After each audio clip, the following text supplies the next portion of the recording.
Hoje nós vamos falar sobre crédito e endividamento, mas antes da gente começar a aula, eu vou falar um pouco sobre a Realizare, que é uma plataforma de cursos online gratuito para os alunos, com a possibilidade da emissão de certificado após o final do curso.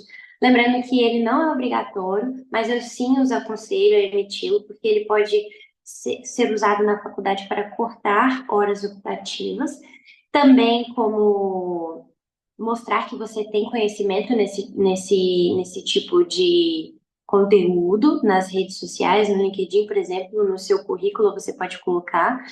E, além disso, ajuda a realizar e a continuar com esse trabalho incrível. Então, vamos falar um pouquinho agora o que será explorado nesse módulo. Então, vai ser explorado os tipos de crédito, o risco do endividamento, os sinais de que o endividamento está problemático, e também será abordadas estratégias para evitar as dívidas e promover essa gestão financeira mais saudável. Vamos falar agora um pouquinho dos tipos de crédito. Eu separei seis, mas tem mais. Eu coloquei, vou começar então, principalmente pelo crédito pessoal. Então, a principal vantagem do crédito pessoal seria a flexibilidade, que qualquer um pode ir lá no banco e pedir. Porém, as taxas, elas são muito altas. E, dependendo do seu perfil, tem perfis que as taxas são mais baixas. Vamos supor, dependendo da sua renda, da sua idade, tudo isso influencia na taxa de juros que o banco vai dar para você. Então, é importante ver se vale a pena pegar aquele empréstimo, porque a taxa de juros pode ser muito desvantajosa e pode ser que você não dê conta de pagar no futuro. Agora eu vou falar do crédito imobiliário, que é um crédito fundamental para a compra de uma casa própria, e ele tem que ser, antes de ser assinado qualquer contrato de financiamento imobiliário, tem que ser tudo feito com muito planejamento, porque é algo que vai durar muitos anos, esse crédito imobiliário. Você vai pagar durante muitos anos da sua vida, que você vai ter ali aquela parcela. Claro, você pode adiantar algumas parcelas, mas você vai se comprometer durante muito tempo com um valor muito grande. Então tem que ser muito bem pensado e essa escolha tem que ser feita muito, muito com inteligência de pesquisa de mercado. Qual banco está oferecendo a melhor taxa para você e discutir as melhores maneiras para aquilo. Também é importante ver se você der uma entrada maior, então guardar, esperar ali um ano para a compra da sua casa, para você juntar um dinheiro maior, para ver se isso vai ajudar ali na hora do financiamento, ou se essa decisão não é inteligente, não vai fazer diferença. Então, é muito importante o estudo dos cenários na hora de contratar um crédito imobiliário. O crédito rotativo, ele é oferecido principalmente através de cartões de crédito e funciona como uma linha de crédito pré-aprovada, disponível para uso imediato. Também é importante olhar as taxas de juros, porque principalmente ele é pré-aprovado, a taxa de juros é bem alta. Então, é bem complicada a decisão de escolher esse crédito, tem que ser feito muito bem pensado. Crédito consignado é uma forma de empréstimo em que as parcelas são descontadas diretamente da sua folha de pagamento. Então, é muito comum que os aposentados façam esse tipo de crédito consignado.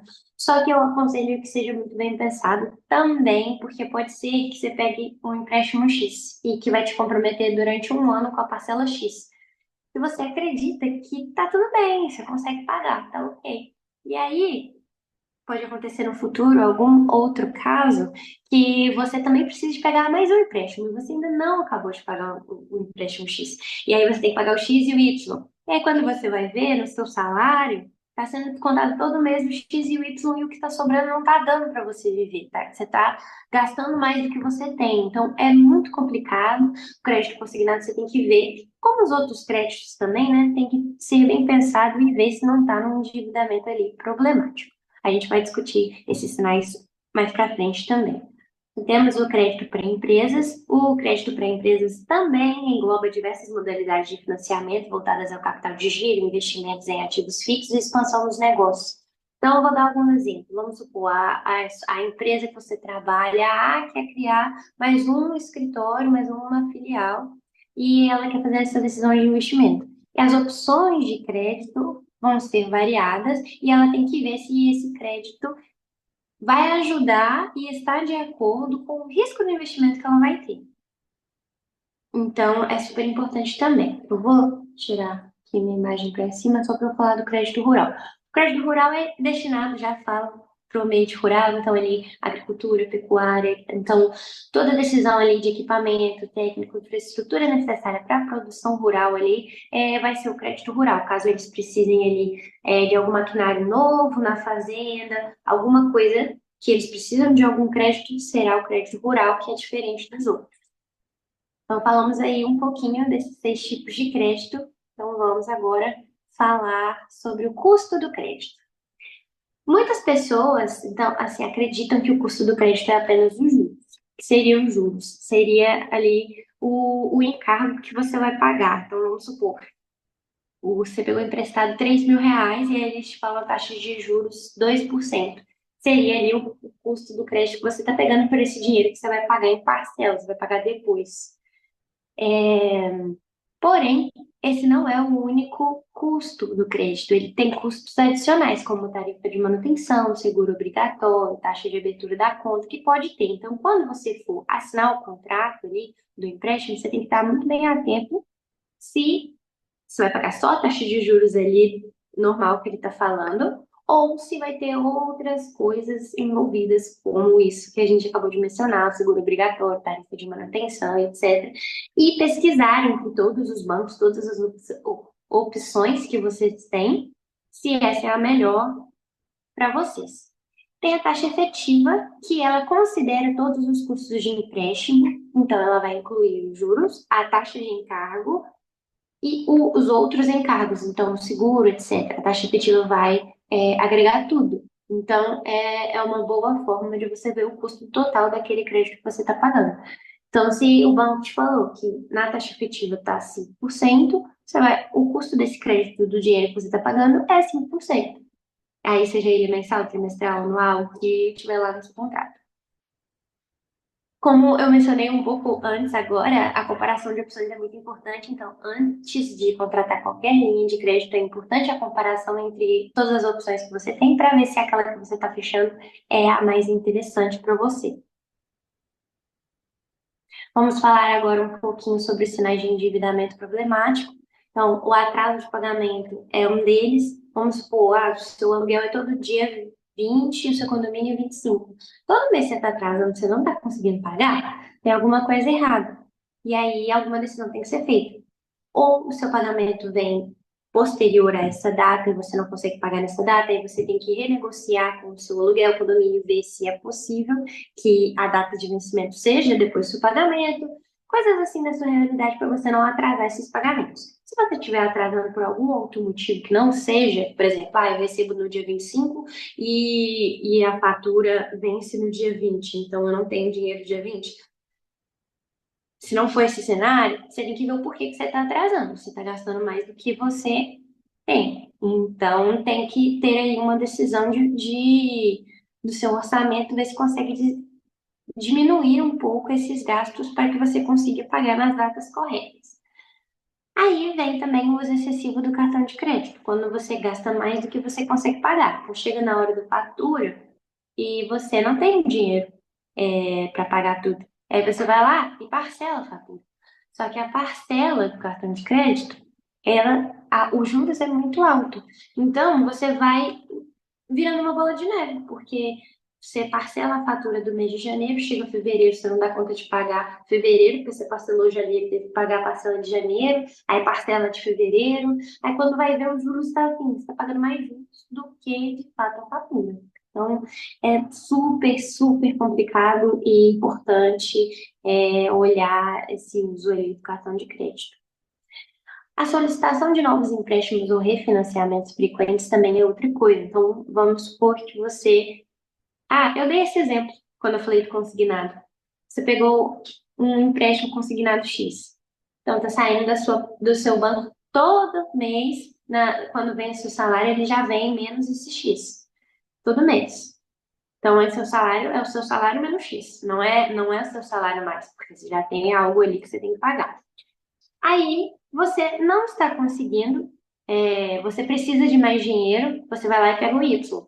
E aí você pegou o empréstimo Y para ver se você consegue pagar o empréstimo X. E aí você não consegue. E aí, no final, seu salário vem muito pouco porque está tudo comprometido com créditos. Então, isso é super importante ficar atento quando você vai pegar um empréstimo para pagar um outro empréstimo, para pagar uma outra dívida. Quer dizer que ali já está um pouco problemático.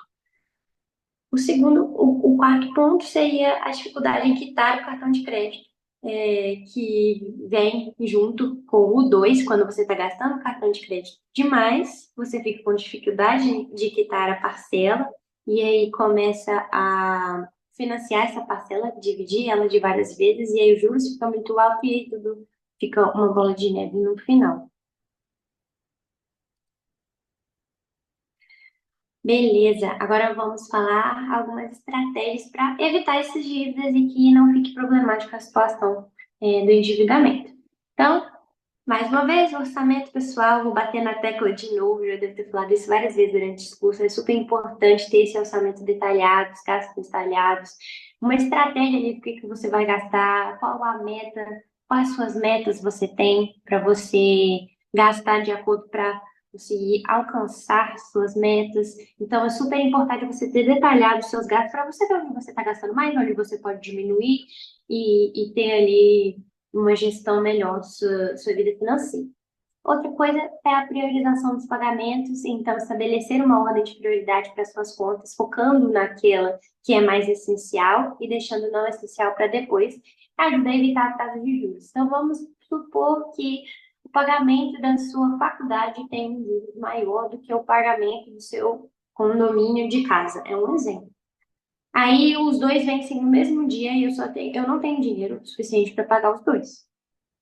Se eu pagar o condomínio e não pagar a faculdade, eu vou pagar juros quando eu for pagar a faculdade depois, se eu atrasar. Mas, se eu pagar a faculdade e atrasar o condomínio, eu não vou pagar juros no condomínio. Então, é melhor eu fazer isso. Então, tem que ter essa priorização de pagamentos e fazer essas decisões bem pensadas. Além disso, mais uma vez, a criação da reserva financeira, do fundo de emergência para caso aconteça alguma coisa, o carro estragou, o animal passou mal, tem que levar no veterinário, gastou muita coisa, perdeu o emprego, tem ali aquela reserva financeira para pagar essas emergências e tira ali o risco de endividamento, porque quando acontece alguma coisa dessa e você não tem o dinheiro para pagar, você vai lá e pega um empréstimo. Se você tem essa reserva, você usa a sua reserva. Então, é super importante ter. Agora, mais uma vez, sobre o orçamento pessoal, tem que ter ali esse planejamento detalhado para o controle das finanças. O acompanhamento contínuo é importante, então você tem que ali analisar mês a mês, ver se você está fazendo um avanço, se você está gastando de acordo com seus objetivos, se tem alguma coisa ali que você está pagando, mas você não está usando. E a categorização desses gastos é importante para você ver exatamente ali o que que você está gastando, se tem alguma coisa que você possa diminuir. Agora vamos falar sobre a renegociação de dívidas, que é importante também. Então, é importante a análise dessa dívida, identificar detalhadamente quais essas dívidas, os valores, a taxa de juros, o prazo, quanto que atrasou, e conversar com os credores algumas situações que você consiga melhorar esse pagamento. A consolidação de dívidas considera a possibilidade de contratar um empréstimo para consolidar suas dívidas em uma única parcela com uma taxa de juros mais baixa. Então, esse é um processo ali mais arriscado, mas pode ser vantajoso, mas tem que ser muito bem estudado para não virar uma bola de neve e você pegar um empréstimo para pagar a dívida, não ter o dinheiro para pagar esse empréstimo e aí não ser uma decisão muito inteligente. Então, tem que ser na ponta do lápis ali, tudo calculado para ver se é interessante. A negociação com os credores, que vai junto da análise das dívidas, então você entra em contato, propõe um plano de pagamento e vê ali se tem como reduzir algum desses juros. E o parcelamento desses prazos, que vem junto com a negociação dos credores, ver se você consegue pagar em mais vezes, ou se você pagar de menos vezes, tem como o juros ser menor, visando reduzir o impacto ali. Então, se você dividir mais vezes, você vai reduzir o impacto mensal, facilitar o cumprimento das obrigações. Então, tem que ver o que vai ser, o que você vai conseguir cumprir desse novo contrato de renegociação e vai tirar essa dívida da sua vida. Acabou essa aula. Eu espero vocês na próxima sobre planejamento de aposentadoria. E muito obrigada.